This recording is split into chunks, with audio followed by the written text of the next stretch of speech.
Howdy folks, I'm Mark Rutan. Welcome back to Nomad Boatbuilding. Now today I just want to show you a really great little trick for jointing boards. Now when do we need to joint boards? Well, anytime we need to glue up a large panel for something like the transom on the Gannet here, or the center board, or if I'm doing a table or a cabinet and I need a wider panel that I cannot get in one single piece. This works for long boards, short boards, doesn't really matter what. You don't need a jointer, you don't need a hand plane, all you need is a router. A large router is great, but you could get away with even using a laminate trimmer to do this trick. Now, of course, if you're trying to joint particularly heavy planks, probably a laminate trimmer is not going to do it for you. You want something heavier than that. But regardless, the concept is applicable to just about anything. I got to glue up a transom here. I got two boards. So if you were to look at the joint on this particular plank, it ain't great. They're definitely not up to snuff. It helps if you can start with something that's been straightened out-ish on the table saw, but you could even do this with a rough sawn edge. I always do my initial straightening over on the table saw using my jointing sled. This is great for taking big wows out of a board. But I'll then run that same board against the table saw fence to make sure that it's nice and parallel and to make sure that those edges are truly square to the table saw surface.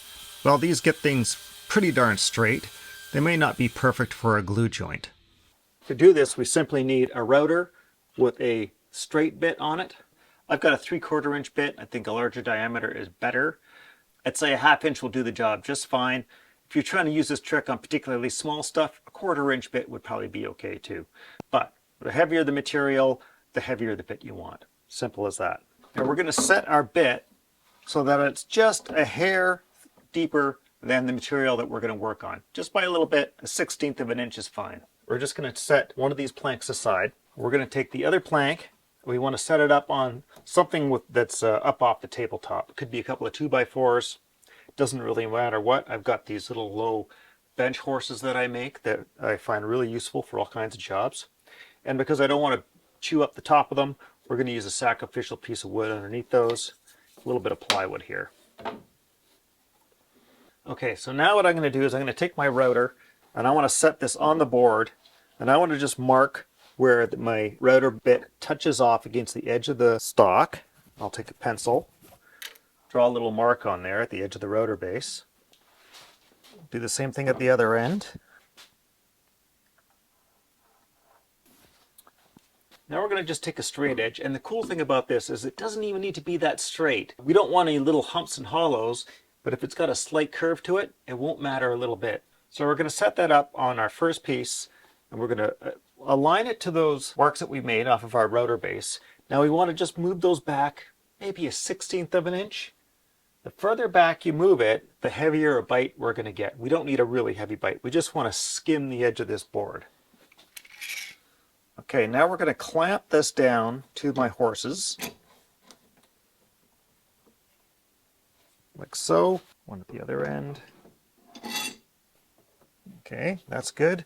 Now the important thing is just make sure that we are just beyond our marks by just a little tiny bit. Like I say, about a 1/16 is probably fine. Now we're going to take our router and we're going to do a pass all along the full length of that board, and we're going to just make sure that our bit is sitting off the end of our start position and runs off the end of our finish position so that we get the full edge of this plank cleaned off. If you have to take a couple passes for safety, that's just fine. Now if you feel like you didn't get a smooth pass the first time, don't worry about it because we're going to be passing it again. As long as you don't have to take off any major material, it'll work out fine.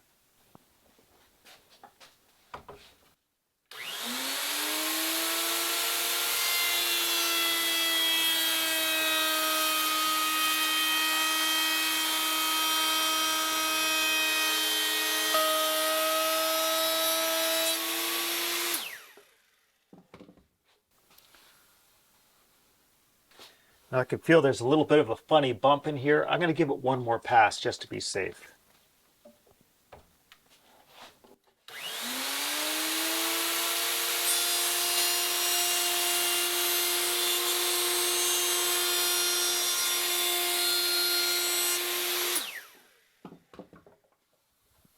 Perfect.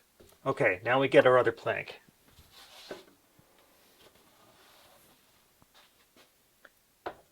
Now these sacrificial strips that I had on here, they're showing me where that router passed over. So I can use those to my advantage. And I'll start by just scooching my plank up till it touches the edge of those. And then once again, we're just going to try and come over those marks by maybe a 1/16 of an inch.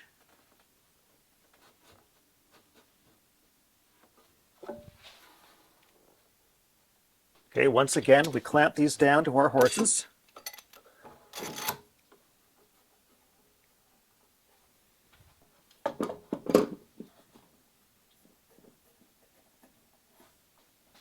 Okay, with those clamped down and our gap being just a hair smaller than the diameter of our router bit, we're going to take another pass. This time we're going to come back the other way. Now that's going to seem like we're doing a climbing cut, but we're not, because we've already done the first pass on this side, which is the regular cut in which you want the bit biting into the work as you go. Now it's going to be doing the same thing, but we're coming the opposite direction. It's this plank that's being cut by the router bit. This one is already cut clean, so there's no resistance on that one.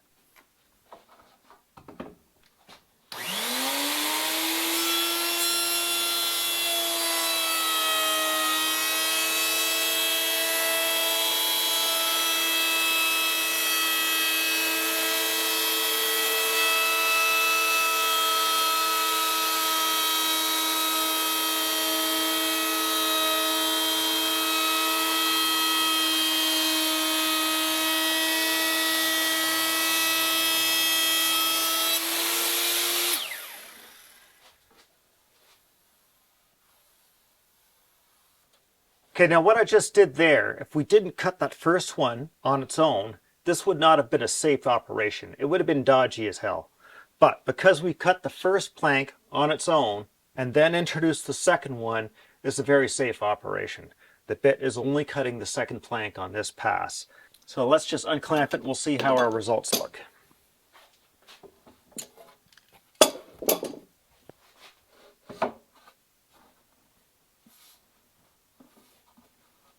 Okay, that looks really good. I noticed that my router bit's got a couple little tiny nicks in it, and so I got a couple little ridges on that inside face. I'm going to have to just take a bit of sandpaper and knock those off before this joint is going to come up perfectly tight. But the shape on both sides is exactly the same. I can see that, and once I've sanded those out just a hair, this is going to be a perfectly tight joint for any adhesive that you want to use.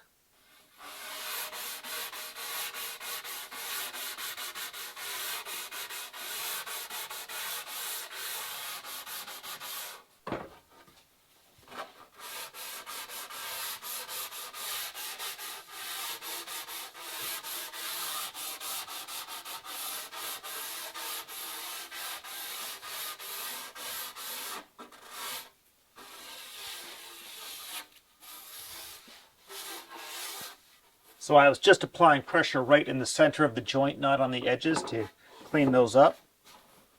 And there we go. That's a great looking joint. That's going to glue up beautifully. Now, I know some might argue that why wouldn't you just do this with a hand plane? And yes, you absolutely can. You take your two boards, you stack them side by side. You hand plane them both at the same time, and as long as you don't have any dips or humps, you're going to get a good jointed edge. And if the plane winds a little bit, it doesn't matter because those angles will match up. But not everybody has got the skills yet to do a good hand planed joint. Not everybody has got a long enough bodied hand plane to do that joint quickly and efficiently. If you're just getting started in woodworking, you're probably buying power tools over hand tools, and that's just fine. While I highly advocate getting into hand tools as quickly as possible, when you've only got a few power tools, you can still go a long way. And this little trick using a router to get a jointed edge works fantastic. So that's it for this week, folks. I hope this was useful to you. A great little foundational technique that you don't need any specialized equipment for. If you just got a small shop, you don't necessarily have a jointer, and even you may not even have a table saw, just a circular saw. As long as you've got a router, you can create a perfect jointed edge. So I want to thank you for watching, and if you like these videos and you'd like to support the channel, please consider joining me over on Patreon. You can find links in the corner or down in the description. All right, keep your stick on the ice. Ba ba ba ba ba ba ba ba ba ba ba ba.